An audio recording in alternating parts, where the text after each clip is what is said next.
Sometimes we have to ask ourselves, what's using my life?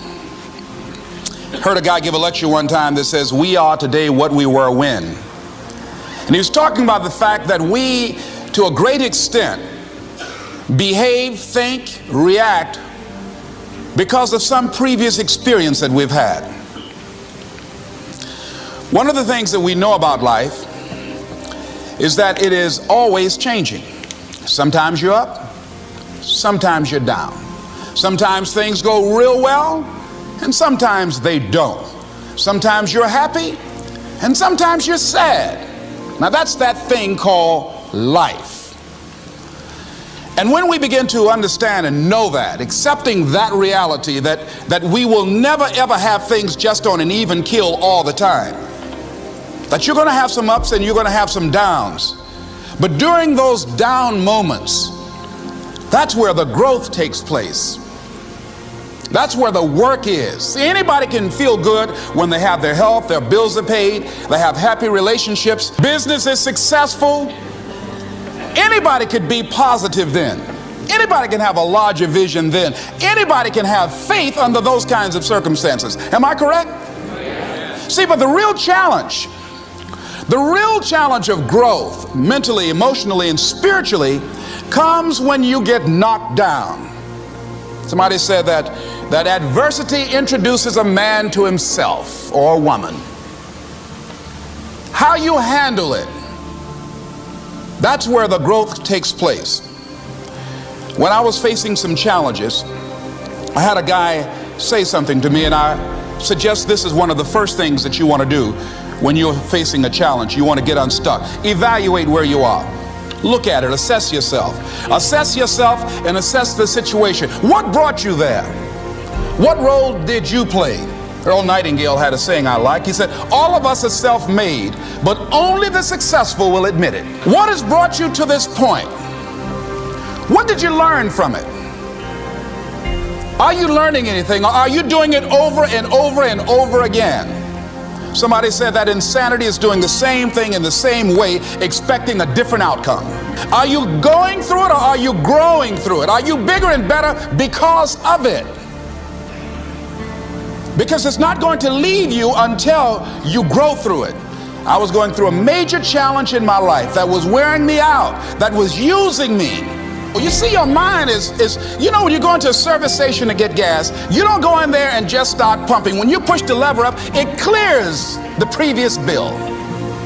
By the same token, if you want to begin to move, you've got to clear your mind of all the unnecessary luggage and baggage that's weighing us down. I couldn't move, I couldn't think about what am I going to do to get out of this situation, because I was so concerned about what happened and what he did to me and how bad it was. I was so stuck in that I couldn't even focus on what I should have done. Feeling sorry for myself and angry, and none of that was taking me anywhere. So pretty soon I learned through effort, made a conscious, deliberate, determined effort. I had to let it go. I had to forgive it.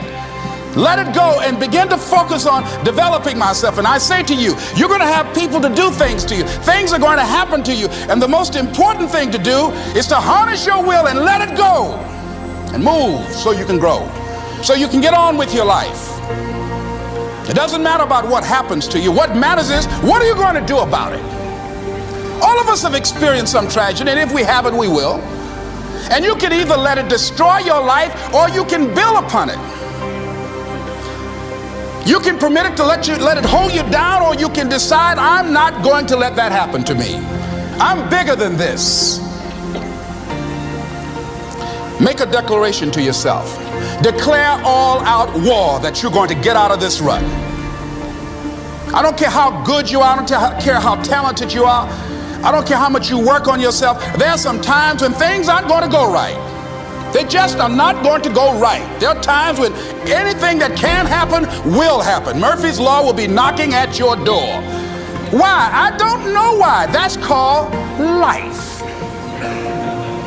And you have to deal with it. Sometimes your life will be in a slump, just like sports. Some of the best shooters can't hit baskets different times in games. They get in a slump. Do they sit on the sideline and say, you know, I just didn't hit a basket today? No, they continue to execute. I suggest to you that if you are facing a challenge, don't stop. Stay busy. Work your plan. Continue to do those things that you know that work for you after you have evaluated yourself in the situation. Continue to move. Stay busy, stay busy, stay busy.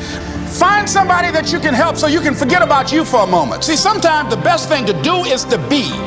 Sometimes you have to just back up and go within yourself. A bow and arrow, you can't take a bow and just push it out an arrow. You just can't push the arrow out. You have to pull it back and then release it. Sometimes you have to back up and go within and pray and meditate and recharge your batteries. Go away, clear your head, and then come back and look at it from a different vantage point. Don't operate while you're under the spell or the effect of what's going on. Next thing is that you've got to activate the thinker in you. Don't allow your emotions to control you. We are emotional, but you want to begin to discipline your emotion. If you don't discipline and contain your emotions, they will use you. Your mind goes on automatic, just like a guard. You know, I loved reading the book called As a Man Thinketh by James Allen. He uses the analogy of the mind being like a garden. You know, weeds don't have to have any encouragement to grow. You don't have to water them. They don't have to get sunshine. They don't have to have fertile ground. They will grow through the cracks of a sidewalk. Am I right? But if you want to grow orchids or roses or any kind of exotic flowers, there are special processes and procedures you must go through.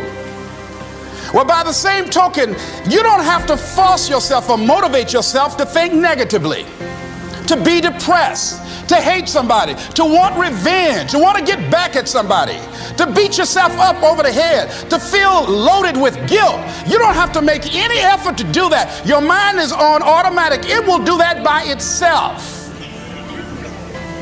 But if you want to begin to move into your own personal greatness, if you want to begin to really enjoy a happy, successful, healthy life, you've got to be willing to go against the tide. You've got to be willing to harness your will and say, in spite of this, I'm in control here. I'm not going to let this get me down. I'm not going to let this destroy me. I'm coming back, and I'll be stronger and better because of it. You have got to make a declaration that this is what you stand for. You're standing up for your dreams. You're standing up for peace of mind. You're standing up for health.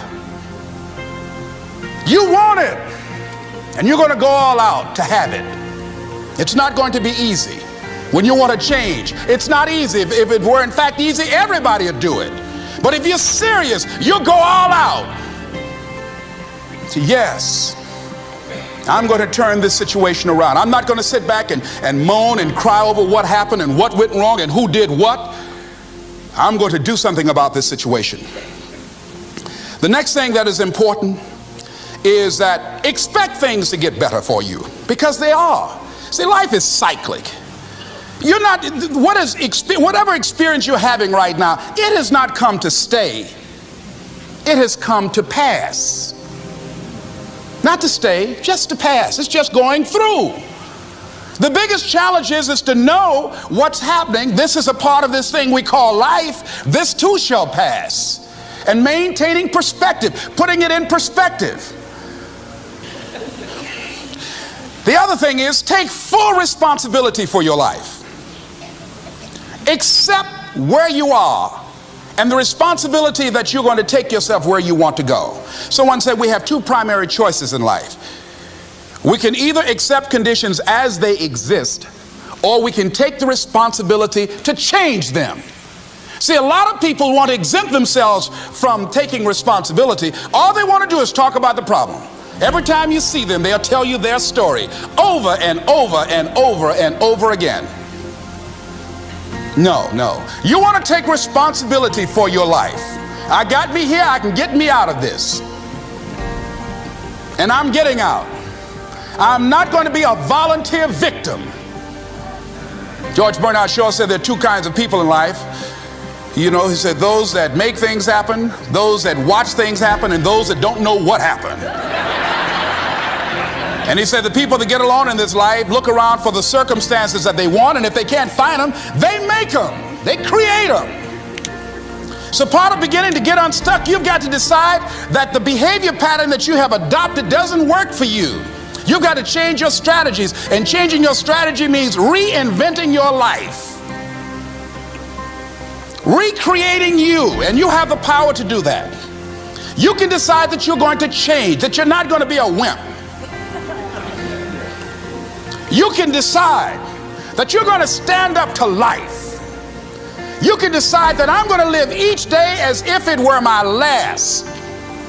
You have the power to make that decision. You can decide I'm going to work on myself and develop myself. I'm going to empower me. And all of these things that are happening to me right now, they're just temporary inconveniences. They're not stronger than I am. I'm in charge here.